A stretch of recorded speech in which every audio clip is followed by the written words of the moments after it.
declaración más que necesaria. Pero, Tati, si te parece, vamos a hablar de la otra cara de la pandemia, ¿no? Cómo más allá de la tragedia mundial motivó, motorizó, empujó una cantidad de creaciones y de producciones de artículos que tienen que ver con la contención y el manejo de la pandemia. Los test rápidos, los barbijos, por ejemplo, también aquí en nuestro país con los del CONICET, las nuevas asistencias de oxígeno, vamos a conocer una hora, a analizar el genoma del virus, que el Malbrán lo hizo muy bien, como también desdoblar el Malbrán, que todas las pruebas se testeaban aquí en Buenos Aires y hoy por hoy hay 36 filiales en todo el país. Una de esas creaciones es esta que vamos a presentar, ¿no es así, Tati? Así es, porque uno de los temas que más nos preocupa, tener que ser intubados, la falta de oxígeno, ese momento tan difícil.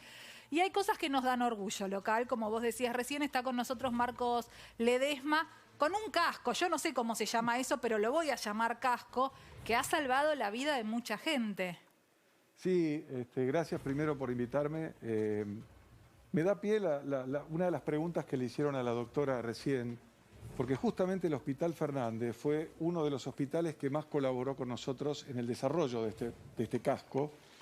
Y Luis le preguntaba a la doctora qué pasaba con esa terapia intermedia, con ese estado antes de llegar a la terapia intensiva.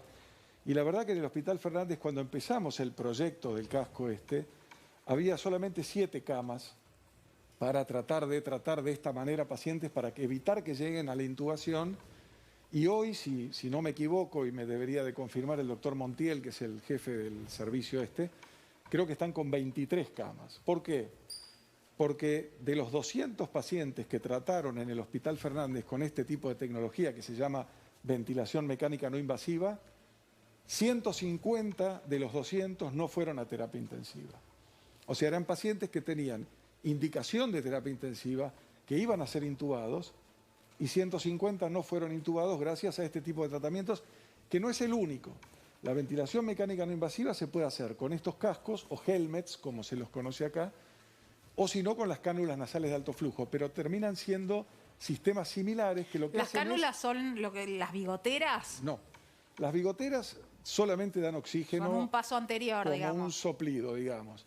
Las cánulas de alto flujo se conectan a unos equipos especiales que logran que en la nariz haya no solamente oxígeno, sino una determinada presión que ayuda a inflar los pulmones que están llenos de líquidos o colapsados por la neumonía.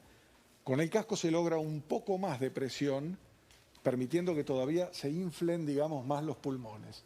Y es una etapa previa a la intubación. Si el paciente funciona con este tipo de tecnologías, se queda unos días con el casco puesto, el paciente lúcido, despierto, y normalmente, bueno, la estadística del Fernández es que en general a los 7 días se van a la casa. Bien, El que Luis. no funciona se intuba, eso sí. Luis. Marcos, nos está dando una idea muy clara y muy interesante. Este casco permite, es una herramienta más para desagotar de alguna manera aquellas terapias intensivas donde los pacientes no siempre tienen que ir. Digo, esta mega inflamación que se produce con el SARS-CoV-2 o el coronavirus hace que justamente todo el cuerpo requiera mayor oxígeno porque el mismo cuerpo no condensa oxígeno en sangre. Pero no siempre hace falta la intubación, no es que uno ingresa y va directo allí. Hay herramientas previas que le permiten al cuerpo transitar y recuperarse del virus. Absolutamente. El proceso, digamos, al principio de la pandemia, cuando estas tecnologías todavía no estaban del todo, digamos, aprobadas por la comunidad médica, el paciente que no tenía oxigenación suficiente o empezaba a agitarse, se comprometía a su estado general, iba derecho a la terapia e intubación. Con el tiempo, bueno, la doctora recién fue muy clara hablando de la mortalidad que tiene la terapia intensiva, y eso es en el Fernández, ¿no? Porque si analizamos la mortalidad que hay en terapias intensivas en centros quizás que no tienen esa complejidad, es mucho más alta. Hoy en día, en el mundo entero, la intubación y la terapia intensiva es el último recurso, es el recurso para los pacientes que realmente están graves, que por supuesto lo necesitan, pero todo lo que se puede hacer antes para evitar la terapia intensiva, hay que tratar de hacerlo, ¿no? Bienvenido sea. Es un momento tremendo para el paciente, si está consciente, y para las familias, el momento en el que te dicen que te van a tener que intubar, ¿no? Porque uno no sabe si se despierta, cuándo se despierta, cómo se despierta. Las estadísticas que vemos todos los días es muy tremendo. La posibilidad de que haya una instancia anterior con tan buena tasa de respuesta da una tranquilidad. Recién me imaginaba también con eso en la cabeza, decía, ay, qué incomodidad, pero qué tranquilidad a la vez poder zafar de ser intubado de la asistencia mecánica. La verdad que varias cosas. Una, que el paciente al que se le coloca este tipo de tratamiento o de producto, tenemos que pensar que es un paciente que se está ahogando. Con lo cual... Está feliz de la vida porque puede respirar, sí, Yo entiendo que esto no es lo más cómodo, pero ahí el paciente está estábamos viendo feliz. unas fotos de la PUE, ¿no? Claro. La empezamos a conocer, este casco, por el tratamiento de Sergio Lapehue. Claro, nosotros empezamos en julio del año pasado con la aprobación del ANMAT y empezamos lentamente a difundir la tecnología, cada vez se sumaron más hospitales. En este momento tenemos 500 centros en todo el país usando los cascos, ¿no? Entre hospitales públicos, privados, en todas las provincias, y ya llevamos más de 9.000 pacientes tratados en el país. Con lo cual, en este momento que escasean las terapias intensivas, las camas de terapia, y no solamente las camas, tenemos que pensar en el recurso humano, porque no hay terapistas. Yo podría hoy poner 2.000, 3.000 camas más de terapia, no tengo médicos, ni enfermeras, ni kinesiólogos para tratarlos. Estos cascos permiten que haya médicos, por supuesto tiene que estar bajo control médico, pero lo puede usar un médico clínico, lo puede atender un cardiólogo, un neumonólogo, un médico de cualquier especialidad, porque el paciente está despierto, está lúcido, hay que controlarle, por supuesto, los parámetros vitales, pero el paciente se alimenta, bebe, está en contacto con su familia a través del visor que pueden ver en la foto que tiene delante. El paciente está con el teléfono comunicándose con su familia. Bueno, es una maravilla, ¿no, Luis? Libera la terapia no solo a la entrada, sino también a la salida, porque a veces uno se olvida, pero los pacientes que están intubados, desintubarlos, que se conoce como destete del respirador, es un proceso complejo. Y muchos pacientes pueden ser destetados del respirador poniéndoles un casco.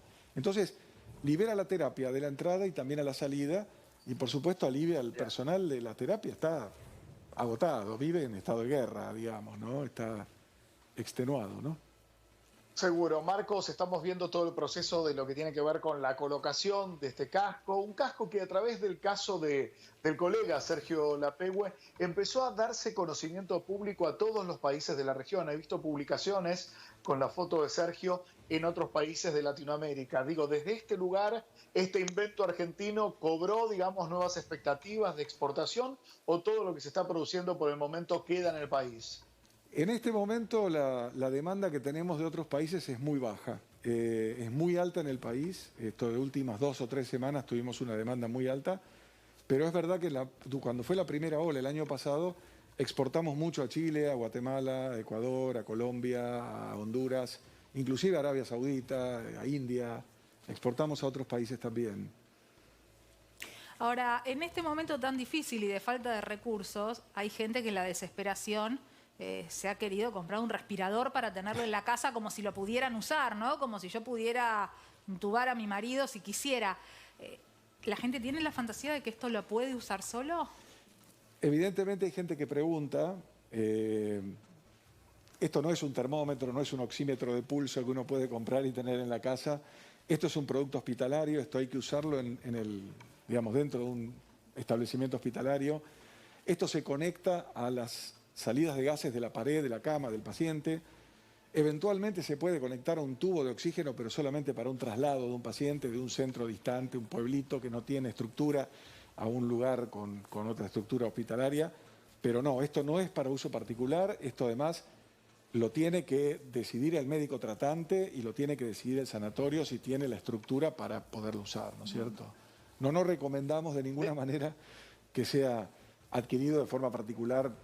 Digo, nosotros hay que considerar también que en esta enfermedad los primeros síntomas son siempre normalmente la fiebre, el dolor, el malestar, no es la neumonía. La neumonía normalmente ocurre a los 6-7 días de contagiada la enfermedad o de que empiezan los síntomas.